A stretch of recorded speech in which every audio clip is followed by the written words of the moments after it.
ಸಿಡಿದ ಸಾರಿಗೆ ಸಿಬ್ಬಂದಿ ಸಿದ್ದು ಸರ್ಕಾರಕ್ಕೆ ಟೆನ್ಷನ್ ಆಗ್ತಾ ಇದೆ.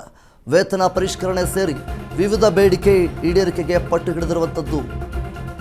ಬಿಎಂಟಿಸಿ ಸಿಬ್ಬಂದಿಗೆ 3% ಮತ್ತು ಉಳಿದ ನಿಗಮಕ್ಕೆ 5% ರಷ್ಟು ವೇತನ ಹೆಚ್ಚಳದ ಪ್ರಸ್ತಾಪವನ್ನು ಮುಂದಿಟ್ಟುಕೊಂಡು ಅಧಿಕಾರಿಗಳು ಸಾರಿಗೆ ಸಂಘಟನೆಗಳ ಜೊತೆ ಕೆಎಸ್ಆರ್ಟಿಸಿ ಅಧಿಕಾರಿಗಳ ಸಭೆಯನ್ನು ಮಾಡೋದಕ್ಕೆ ಇಲ್ಲಿ ಮುಂದಾಗ್ತಾ ಇದ್ದಾರೆ.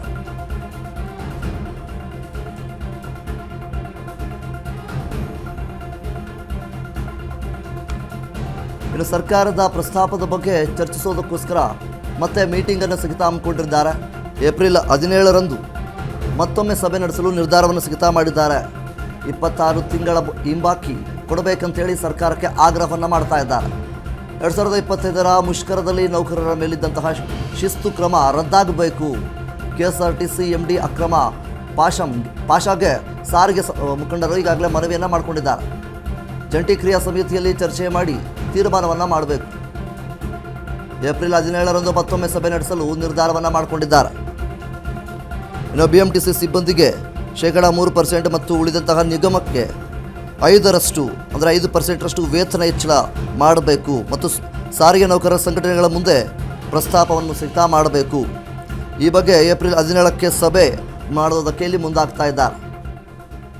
ಸಾರಿಗೆ ನೌಕರರ ವೇತನ ಹೆಚ್ಚಳಕ್ಕೆ ಸಂಬಂಧಿಸಿದಂತೆ ಈಗಾಗಲೇ 2025ರ ಏಪ್ರಿಲ್ 1ರಿಂದ ಜಾರಿಗೆ ಬಂದಿರುವಂತಹ ಬಿಎಂಟಿಸಿ ನೌಕರರಿಗೆ 3% ಮತ್ತು ಕೆಎಸ್ಆರ್ಟಿಸಿ ಮತ್ತು NW ಕೆಎಸ್ಆರ್ಟಿಸಿ KKRTC ನೌಕರರಿಗೆ 5% ವೇತನ ಹೆಚ್ಚಳ ಆಗಬೇಕು ಅನ್ನುವಂಥ ನಿಟ್ಟಲ್ಲಿ ಇಲ್ಲಿ ಸಾರಿಗೆ ನೌಕರರು ಆಗ್ರಹವನ್ನು ಮಾಡ್ತಾ ಇದ್ದಾರೆ.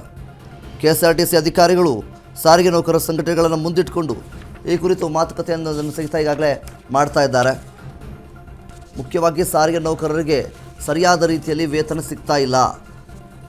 ಇದಕ್ಕೋಸ್ಕರ ಏಪ್ರಿಲ್ 17ನೇ ತಾರೀಕಿನಂದು ಸಭೆ ನಡೆಸೋದಕ್ಕೆ ಮುಂದಾಗ್ತಾ ಇದ್ದಾರೆ. ಸೋಮವಾರ ನಿಗಮದ ವ್ಯವಸ್ಥಾಪಕ ನಿರ್ದೇಶಕ ಅಕ್ರಮ ಪಾಷಾ ಅವರ ನೇತೃತ್ವದಲ್ಲಿ ಇವತ್ತು ಕೆಎಸ್ಆರ್ಟಿಸಿ ಕಾರ್ಮಿಕ ಸಂಘಟನೆಗಳ ಜಂಟಿ ಕ್ರಿಯಾ ಸಮಿತಿ ಪ್ರಮುಖವಾಗಿ ಇಲ್ಲಿ ಸಭೆ ನಡೆಸೋದಕ್ಕೆ ಮುಂದಾಗ್ತಾ ಇದ್ದಾರೆ.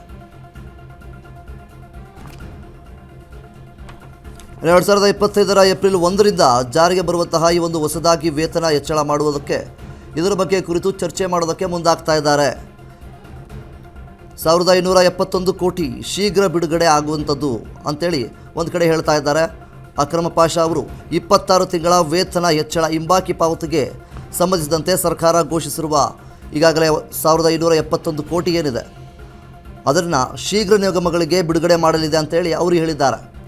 ಆದರೆ ಇಲ್ಲಿರುವಂತಹ ಸರ್ಕಾರಿ ನೌಕರರು ಅಂದರೆ ಸಾರಿಗೆ ನೌಕರರು ಎಲ್ಲ ಏನಿದ್ದಾರೆ ಅವರು ಆದಷ್ಟು ಬೇಗ ಒಂದು ವೇತನ ನಮಗೆ ಸಿಗಬೇಕು ಅನ್ನುವಂಥ ನಿಟ್ಟಿನಲ್ಲಿ ಅವರು ಕೂಡ ಒಂದು ಕಡೆ ಆಗ್ರಹವೊಂದನ್ನು ಮಾಡ್ತಾ ಇದ್ದಾರೆ.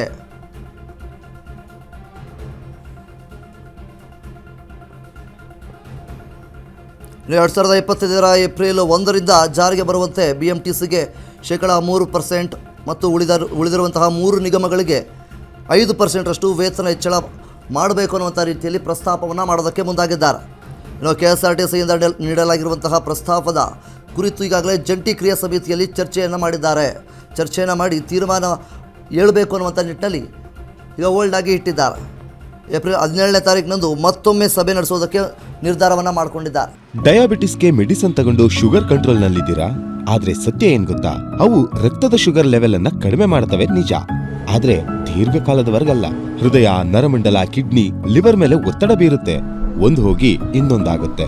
ಮೆಹಾಟೋನ್ ಕೇರಳದ ಆಯುರ್ವೇದ ಫಾರ್ಮುಲೇಷನ್. ಇದು ಶುಗರ್ ಮಾತ್ರ ಕಂಟ್ರೋಲ್ ಮಾಡಲ್ಲ, ಇಡೀ ಮೆಟಾಬಾಲಿಕ್ ಬ್ಯಾಲೆನ್ಸ್ ಅನ್ನೇ ರಿಪೇರಿ ಮಾಡಿಬಿಡುತ್ತೆ. ಮೆಹಾಟೋನ್ ದೀರ್ಘಕಾಲದ ಸಹಜ ಜೀವನಕ್ಕೆ ಸಹಾಯ ಮಾಡುತ್ತದೆ.